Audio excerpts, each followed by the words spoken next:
what else can we do? Like for young Black parents who, because I was in this position, had 2 kids at 17, paying child support, brought these women through all kind of hell. Like this was all on me.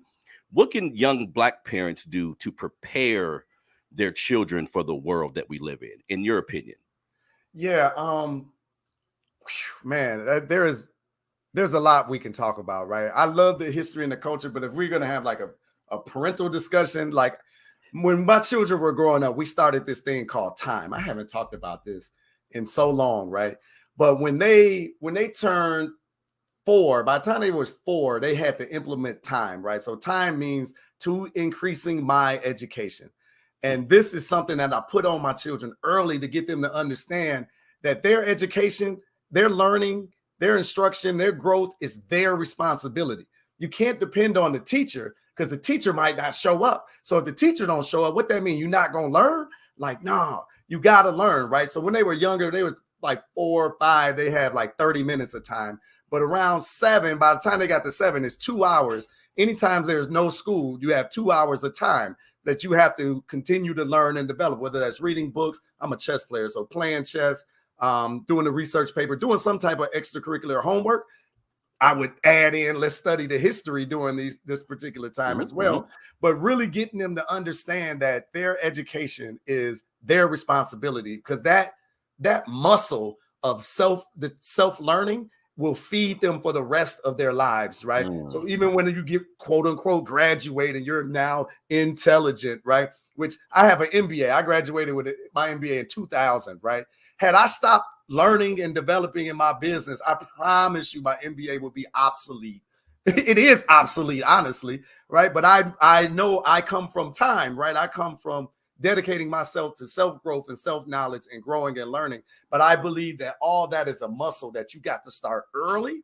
And if you do that and you mix in our history and our culture with it and show them other individuals from our history that done things like that, like Lewis Latimer is a self-taught genius, right? A creator, a Gary Morgan, these inventors, right? Like very intelligent people that were really self-led and self-directed. So you need stories like that, but really it's the self-determination that you want to put inside your children, because I think the most important thing that a child can grow is their self-confidence, because confident people excel in the world because they go up, around, over, and through obstacles because they believe in themselves and they believe that they can get it done.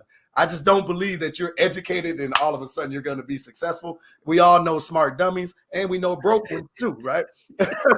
But that's really the muscle that you want, is that a self-confidence and really that do for self attitude. So that's really my preaching point to parents.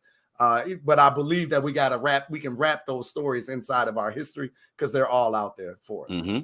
Important. Wow. Making them rely on their own knowledge and use their brain. Very, very important stuff, Freddie. Something you touched on that I want to mention, because this helped me out a lot, like being a brother who had a stuttering problem and all kind of stuff. I'm a very big proponent of reading. Like, I think, because when we look at our prison system, a lot of the brothers and sisters in there, I read a study a while ago, some of them are illiterate. So we need to realize the importance of being able to communicate, like being able to construct a sentence, being able to dissect what something is actually telling you. And they say you want to hide something from somebody, put it in a book. Well, sometimes you could watch all the podcasts you want. You could watch anything you want on TV, all the documentaries. Sometimes there's things in a book you're just not going to find nowhere else. Right. So you feel that's important too, right? Like that's an extremely important part for kids and adults, right? Yes, absolutely. Like I mentioned, I graduated in 2000. Ever since then, I've read a minimum of 24 books a year. So now we're going on like 22 years, right? And my high is like 50 books, right? I kind of OD'd on stuff, but I just know that I have to keep growing in knowledge and understanding if I want to continue to, move the decimal, right? If I want to continue to get closer and closer to my goals and my dreams. It's just a piece of information that I'm not aware of, but I have that's intestinal fortitude and that drive inside of me that says I can do it. I can figure it out. It might just take me a little bit longer than I expected, but I can get it done because I believe in myself. I'm capable. But I believe that reading has been, really the stair step that I've used, you know, to get to where I'm at and to where I'm going. And I just think knowledge is so important, right? But you have to continue to develop it, and I make it a conscious thing. And I love to point to Malcolm X, right? Because Malcolm X was a petty criminal when he went into prison, right? And he came out a changed man, right? So information literally has the power to change your life.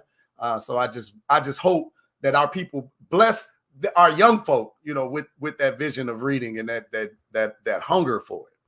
Definitely. And you're doing your part. You know what I mean? You're doing your part to see to it that you spark something in the mind of children. And just like you said, a kid can look at a lot of different individuals from our history, but they're going to be drawn to one or two or maybe three. And that can be the spark they need to say, whatever he did, I want to do that. Or whatever I'm thinking, the system or the TV or whatever you're consuming may make you think it is impossible, but it definitely is. Now, I want to talk a little bit about